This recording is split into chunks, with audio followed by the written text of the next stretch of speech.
어떤 통계를 보니까요, 이제 앞으로 지구 인류의 가장 불행한 1순위는 인간관계에서는 소통의 문제가 될 거다. 많은 사람과 만남이 있고 많은 사람과 함께 있어야 되는데 이 소통되지 않을 때 그 불협화음 때문에 일어나는, 사람 때문에 일어나는 고통이 인간에게 줄 수 있는 가장 큰 고통이 될 것이다 하는 것이 이제 통계가 됐더라고요. 우리 어른들이 예전부터 그런 얘기 자주 했어요. 사람이 어려운 거야. 사람이 어려워. 사람이 힘들어. 무서워도 사람이 무서운 거지 귀신이 무서운 게 아니야. 그러니 사람이 제일 힘든 거고 다른 건 다 넘을 수 있어도 사람 힘들게 하면 그거 넘기 어려워. 그런 얘기 참 어른들이 많이 했어요. 우리가 철들기 전까지, 이제 어느 정도 장성하기 전까지 사람이 뭘 힘들게, 왜? 모든 사람이 나를 도와줬으니까. 그런데 살다 보면 가장 사실 힘든 게 사람인 것 같아요. 좋은 인간관계, 아름다운 화목을 만드는 사람들이야 얼마나 인정도 받고 박수도 받겠어요. 그런데 해석하게도 늘 관계를 무너뜨리고 갈등을 만들고 자기만의 세계를 만들어가는 사람들이 이렇게 공동체에 있으면 공동체가 참 어려워져요. 그래서 요즘 군대에서 총기 난사를 하고 또 학교, 대학교 들어가서 총을 쏴야 되는 미국에 있는 사람들의 공통점을 보면 결국 집단 따돌림을 당한 사람들, 그리고 뭔가 인격적인 살인을 당한 사람들이 대부분 문제를 일으키더란 말이에요. 결국 사람에게 받은 상처를 사람에게 푸는 방식이 그런 거였더란 말이에요. 그래서 여러분, 정말 사람과 사람의 관계를 잘 맺는 게 중요할 것 같아요. 자, 잠언서 26장 21절의 말씀을 보면은 이 다툼을 만든다는 것, 갈등을 만든다는 게 얼마나 심각한 거냐면, 시작. 숯불 위에 숯을 더하는 것과 타는 불에 나무를 더하는 것 같이 다툼을 더하는 자는 뭘 일으켜요? 오늘 아침에 인터넷에 보니까 장보리라는 드라마가 있어요. 장보리? 맞아요? 모르는 척하고 있는 것들 맞아요. 그 여자가 미움의 마음이, 질투의 마음이, 시기의 마음이 극에 달하니까 이제 살인까지 저지르려고 한다. 이제 그런 드라마, 어떤 이 얘기를 잠깐 읽었는데, 이 사람이 사람과 관계성이 무너지고 다툼이 만들어지고 미움이 만들어지면 결국 타는 숯 위에 숯을 올려놓는 것과 같고 불이 확 붙은 나무에 나무를 올려놓는 것과 똑같아서 더 큰 문제를 만들고 더 큰 상처를 만든다는 거예요. 사실 우리가 가인과 아벨의 이야기를 이렇게 들여다보면 이 두 형제가 이렇게 살아갈 사람들이 아니에요. 보세요. 에덴 동산에서 엄마 아빠가 쫓겨났어요. 가인과 아벨은 에덴 동산이 어떤지도 몰라요. 그래서 이 두 아들이 세상에 태어났을 때 부모님은 너무 좋았을 거예요. 아기 태어나고 나서 안 좋아할 부모가 어디 있겠어요. 너무너무 좋았고 너무너무 행복해서 그 두 아들 기르는 재미로 평생을 살았을 것이라고요. 장성한 두 아이가 그래도 하나님을 알고 에덴 동산에 쫓겨났을지라도 하나님 중심으로 서 있는 이 가정이기에 나름대로는 믿음으로 잘 성장하는 아이들이었어요. 그래서 하나님께 예배도 드리고 제물도 드리고 제사도 드릴 만큼 뭔가 가치관이 분명했다고요. 그런데 이상하게 가인의 마음속에 동생을 향한 질투가 불리듯 일어나기 시작해요. 나보다 더 사랑받는 거 못 견디겠는 거예요. 나보다 더 인정받는 거 못 견디겠는 거예요. 나보다 더 박수받는 것 못 견디겠는 거예요. 그것이 하나님께 예배하는 것이랄지라도, 하나님이 응답하는 것이랄지라도 나보다 더 나은 사람, 나보다 더 나은 인정을 받는 것을 곁에서 바라보는 것은 못 견디겠다고 하는 거였어요. 그것이 자기도 모르는 사이에 점점 싹이 트기 시작했고, 그리고 누적되기 시작해요. 그래서 어느 날 하나님이 그 가인을 향해 이렇게 말합니다. 야, 너 얼굴에 이렇게 화가 나 있냐? 너 지금 그 표정, 그 얼굴로는 너의 죄도 다스릴 수 없겠다. 왜 이렇게 분하해 있는 거야? 그렇게 지적까지 받아요. 그러고 나서 아벨을 뒤쫓아가서 아벨을 돌로 쳐 죽인단 말이에요. 그리고 태연하게 아무렇지 않은 것처럼 우리 주님을 만나요. 하나님을 만나 하나님이 그런 질문해요. 야, 내 아우 어디 있어? 내 아우 어디 있어? 하나님 모르실까요? 아니까 물은 거예요. 그때만 해도 법이라는 것도 없어요. 도덕룰도 없어요. 옳고 그름에 대한 판단 기준은 다 자기 양심이에요. 그런데 이 가인의 마음속에 옳고 그름에 대한 기준도 없어요. 가인이 뭐가 죄인지도 몰라요. 그냥 하나님에게 받아치는 거예요. 아니, 내가 내 아우 지켜요?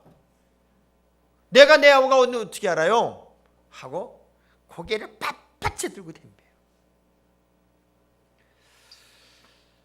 요한에서 3장 15절의 말씀을 보면서 왜 이 가인이 그럴 수밖에 없었는지를 우리가 좀 이해할 수 있을 것 같아요. 시작. 그 형제를 미워하는 자마다 살해하는 자마다 영생의 교석에 거하지 아니하는 것을 너희가. 자, 미움이라는 게 무슨 총으로 칼로 사람을 죽이는 것보다 더 큰 살인이더라고요. 여러분의 마음속에 미움의 마음이 극에 달하면 마음속으로 그 사람을 몇 번이고 죽입니다. 몇 번이고 죽이고, 그리고 마음으로부터 저거 죽었으면 좋겠다 할 만큼 그 극단적인 미움은 엄청난 문제를 만들어요. 그래서 미움의 마음이 여러분을 지배하는 사람은 하나님이 이렇게 말합니다. 그의 삶 속에는 영생이 없대요. 천국 백성이 안 된대요. 저는 여러분이 오늘 이 시간에 그 미움이 살인이라는 사실을 꼭 기억하면서 미움의 마음을 싹 지우기를 바랍니다. 그건 나도 죽이고 남도 죽이는 거예요. 옆 사람 악수하면서 우리 좋게 말할 때 그만 미워합시다.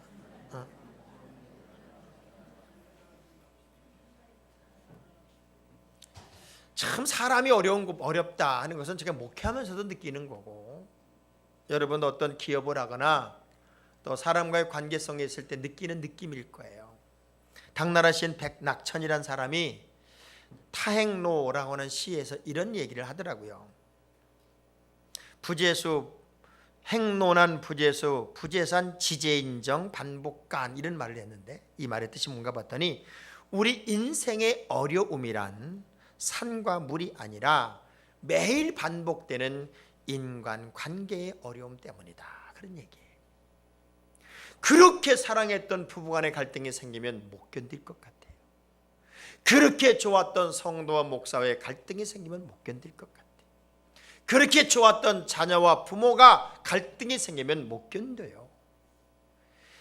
정말 인간관계를 얼마나 잘할 수 있느냐, 내가 형제를 얼마나 사랑할 수 있느냐, 아름다운 관계를 얼마나 잘 맺을 수 있느냐, 이게 어쩌면 우리가 가장 행복으로 가는 관건일 수도 있겠다 하는 생각을 하면서, 여러분 이제 우리의 마음속에 미움, 갈등, 시기, 질투를 다 아니어도 어느 정도는 좀 가라앉힙시다. 다 가라앉히시기를 주의 이름으로 축원합니다. 왜? 우리의 마음속에 있는 이 심한 미움이 외형적으로 노출되는 게 범죄예요. 이게 노출되면 그대로 범죄로 나타난다고요. 요셉의 형제들이 요셉을 미워하기 시작합니다. 미워요. 정말 미운 거예요. 싫은 거예요. 미움이 계속 눈덩이처럼 굴러가니까 이 형제들이 마음을 모아요. 저거 팔아버리자. 자기 동생이에요. 11번째. 미움이 계속 굴러가니까 이제 미움이 극에 달하기 시작하는 거예요. 그래서 팔아버리자. 그랬더니 또 다른 형제를 죽여버리자. 죽여버리자는 게 더 대세였어요. 그렇지만 형이 그래도 그 요셉을 구덩이에 던지고 팔았어요.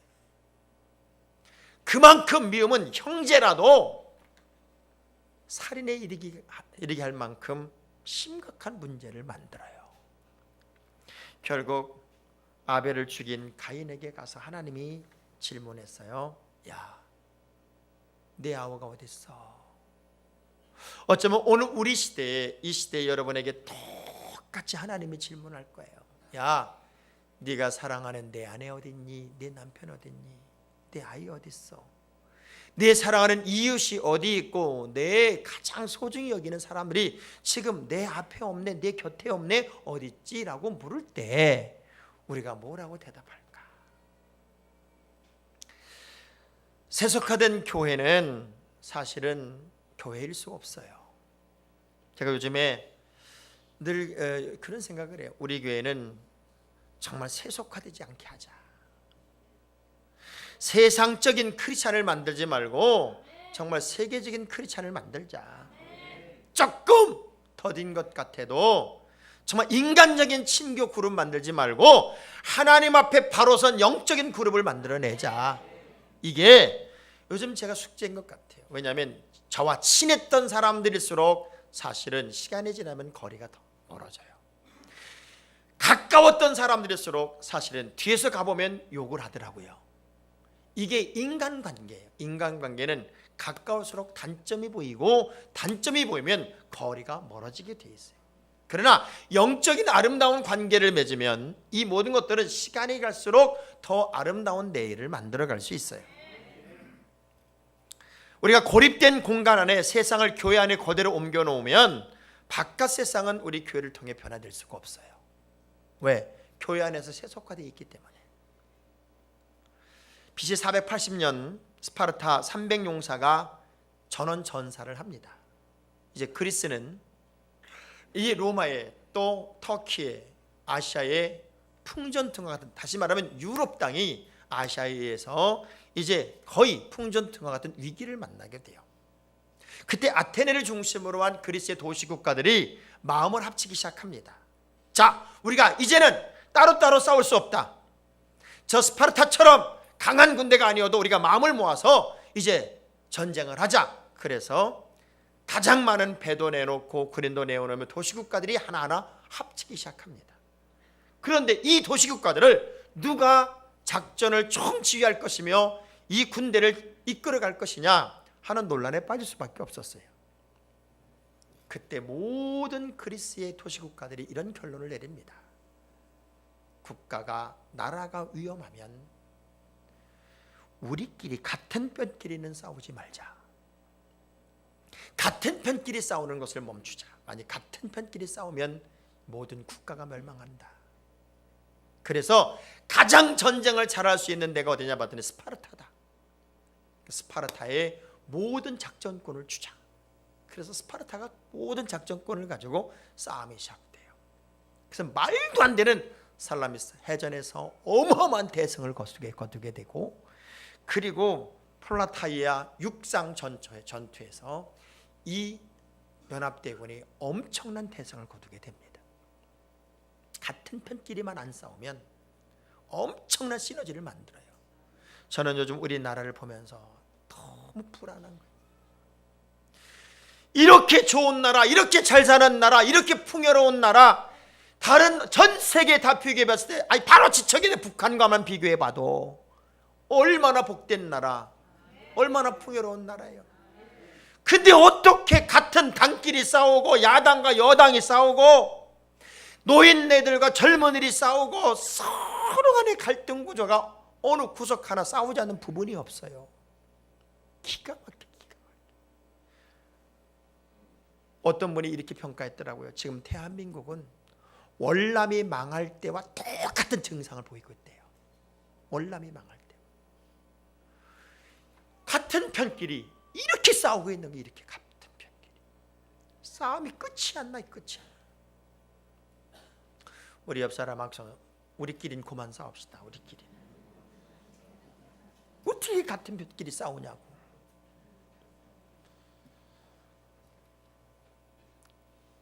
세상이 무서워하는 게 무슨 칼창인 줄 알아요? 세상이 정말 무서워하는 거는 진정한 크리스찬이 무서워야 돼.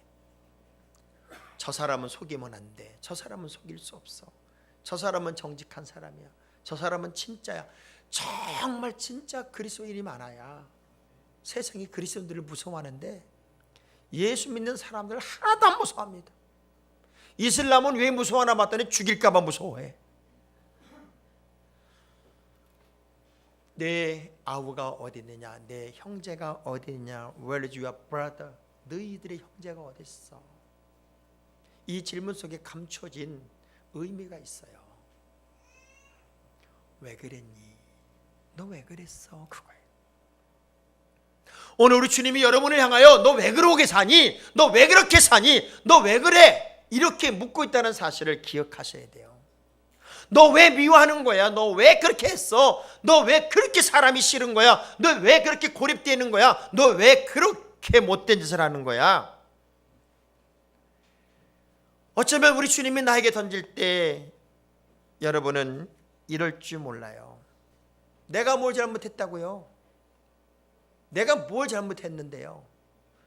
마치 이 가인처럼, 아니 내가 무슨 내 동생 지키는 자예요, 왜 나한테 동생 어딨냐고 물어요. 이렇게 못된 놈이 어딨어요. 자기가 죄를 저질러 놓고 아주 시집에 뚝 떼는 거예요. 여러분, 사탄이 뱀으로 왔잖아요. 뱀의 세 가지 특성이 있어요. 뱀은 목을 뻣뻣이 세운다고. 뱀이 덤빌 때 보세요, 목이 빳빳이 서요. 그냥 탁 서가지고 코브라 보라고. 내가 뭘 잘못했냐고. 많이 본 사람들 아니에요? 목을 빳빳이 세우고 잘못한 거 없다는 거예요. 아주 교만합니다. 뱀은요, 혀가 두 개, 혀가 두 개. 그래서 여기서 요 말하고 저기서 저 말합니다. 이간질을 시켜요. 뱀은 냉혈동물이라고 그래요. 냉혈동물. 차가워요. 그래서 그렇게 차가울 수가 없어. 전 여러분이 좀 따뜻한 성도가 됐으면 좋겠어요. 따뜻한. 사람이 좀 붙을 수 있는 사람. 자기 혼자 고립된 세상을 사는 게 아니라 우리만의 고립된 환경을 만드는 게 아니라 좀 따뜻하게 누구라도 어우러지고 함께 할 수 있고. 여러분, 옆 사람 손 한번 잡아봐요. 따뜻한지 아주 그냥 뱀처럼 차가운지. 악수하세요. 우리 따뜻하게 삽시다. 따뜻하게.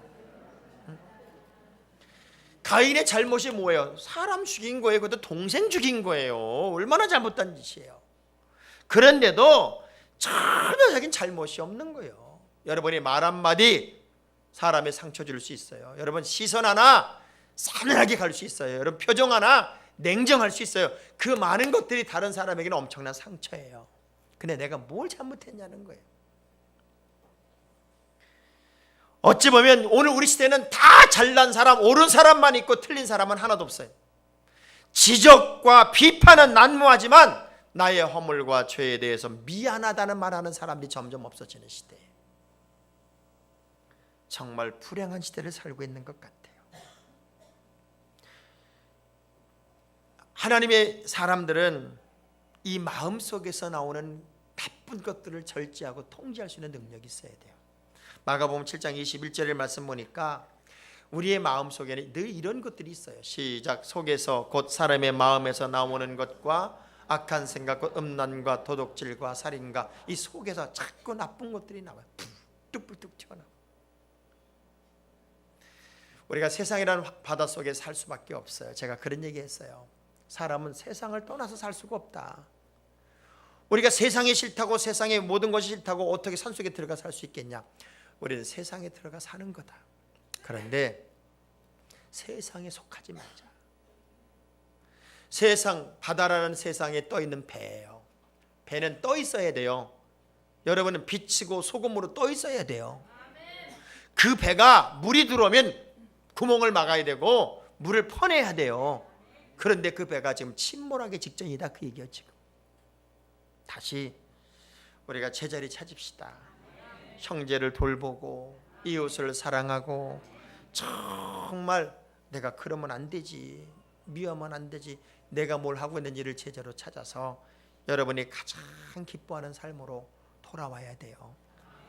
내 아우 어디 있어, 내 형제 어디 있어. 이 의미는 또 다른 의미에서는 네가 사랑하고 지켜야 할 사람이야. 그 사람은. 여러분, 무조건 여러분의 가정을 지키세요. 남편을 지키세요. 아내를 지키세요. 자녀를 지키세요. 믿음의 식구들을 지키세요. 형제를 지켜야 돼요. 아무도 하나님이 이끌지 않으면 내게로 올 자가 없대요. 여러분 곁에 있는 믿음의 식구들을 우리가 지켜야 할 사람들이에요. 사랑해야 할 사람들이에요. 도와줘야 할 사람들이에요. 돌봐야 할 사람들이에요. 미워할 사람들이 아니더라고요. 당연히 가인은 아벨을 챙기고 지키고 동행해야만 했습니다. 그것이 혈육이든 혈육이 아니든 하나님의 사람들에게는 당연히 책임져야 할 삶의 방식이 뭔가 봤더니 형제를 사랑하는 거예요. 데살로니가서 4장 9절의 말씀을 보니까 시작. 형제 사랑에 관하여는 너에게 쓸 것이 없음은 너희들 자신이 하나님의 가르침을 받아 서로 사랑하는 게 우리의 삶의 자세예요. 그런데 히브리 13장 1절에 보니까 어떻게 하라고 그래요? 형제 사랑하기를 어떻게 하라고요? 아무리 성경을 뒤져봐도 형제를 미워해라, 형제를 시기하라, 형제를 전라도 말로 조사보래라 그런 말이 없어. 사랑하기를 계속하고 대접하기를 계속하고, 죄가 개인에게서 퍼져나가듯 은혜도 개인들에게서 시작돼서 주위로 퍼져나가서 온 세상을 구원하는 거더라고요. 우리 크리스찬들은 누가 뭐래도 사랑해야 돼. 사랑이 넘쳐야 돼요. 요즘은 두 교인이 있대요. 설거지통 크리스천이 있고 수도꼭지용 크리스천이 있답니다. 설거지통 크리스천은 다 자기가 담아야 돼. 다 나를 알아줘야 되고 나한테 챙겨야 돼. 내가 인정받아야 되고 다 자기한테 다 담아야 돼. 그러니 그런 사람은 꼭 가인 같은 사람이에요. 그런데 이 수도꼭지용 크리스천은 계속해서 흘러가게 하는 거예요. 나를 통해 복음이 전해지고 나를 통해 사랑이 전해지고 이게 흘러가는 크리스천. 얼마나 멋있어요. 황희정승에게 두 하인이 있는데 그렇게 두 하인이 싸우는 거예요. 그러니까 불렀어요. 왜 싸우냐 그랬더니 막 저놈 나쁘다고 얘기를 해요. 듣고 보니까 네 말이 옳구나. 또 다른 하인이 불렀어. 막 저놈이 나쁘다고 그래. 듣고 보니 네 말이 옳구나. 그건 부인이 그걸 보고 있다가 아니 당신은 이놈도 옳다고 그러고 저놈도 옳다고 그러면 어떡하냐고 그랬더니 당신 말도 옳구만. 다 옳아. 옳은 사람밖에 없어. 내 식으로 보면 다 옳은 사람밖에 없는 거예요. 우리가 누구를 미워하겠으며 누구를 정죄하겠으며. 모세가 너무 힘들 때 이런 얘기를 해요. 하나님, 내가 저 이스라엘 백성들을 낳기라도 한 걸까요? 저들은 어떻게 저렇게 나를 어렵게 할까요? 불평하고 원망하고 너무 힘이 듭니다. 그러니까 하나님 뭐라고 그래요? 그럼 내가 다 죽일까? 하나님 죽이면 또 안 되지요. 나보러 다 인솔해가지고 가라고 그래놓고 하나님이 죽이면 또 안 되지 않습니까? 이 모세의 막 고민과 고뇌가 있지만 영원이라는 환경을 딱 보는 순간부터는 또 사랑할 수밖에 없는 사람이더라는 거예요. 어쩜 우리가 보이지 않는 살인을 계속하고 있어요. 그런 나에게 주님이 던지는 질문, 내 형제가 어디 있어? 네가 사랑해야 할 사람, 네가 돌봐야 할 사람, 네가 지켜야 할 사람 어디 있냐고. 다시 사랑하렴, 다시 찾으렴, 다시 회복하렴, 다시 너의 자리로 돌아가렴. 왜? 너 그렇게 안 하면 결국은 네가 회개하지 않았으므로 나는 너에게 이 질문하는 이유는 너의 잘못이 뭔지를 알려주고 너의 행동에 대해서 책임을 물을 거라는 거예요. 가인에게 이렇게 말합니다. 가인의 외형적인 행동은 분해하고 안색이 바뀌고 죄를 다스릴 수 없을 만큼 막 극도의 통제가 안 되는 상태였다고요. 아벨을 죽인 다음에 가인에게 하나님이 너 어디니? 아벨 어디 있어? 그렇게 물고 나서 4장 10절에 창세기 4장 10절에 이렇게 얘기를 해요. 시작.